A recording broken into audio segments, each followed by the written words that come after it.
Développement territorial, identifier les potentialités de chaque région. Madagascar regorge certes de richesses naturelles, mais qui nécessitent une exploitation coordonnée pour qu'elle devienne un vecteur de développement.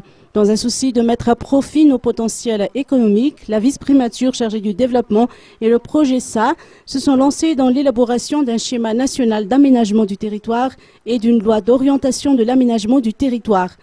Cette stratégie doit consister à promouvoir la décentralisation et la bonne gouvernance à partir d'une politique de développement territorial, a précisé Arlan Touravel-Manansou, directeur exécutif du projet SA. Ces nouvelles perspectives requièrent la participation des forces vives, a-t-il expliqué.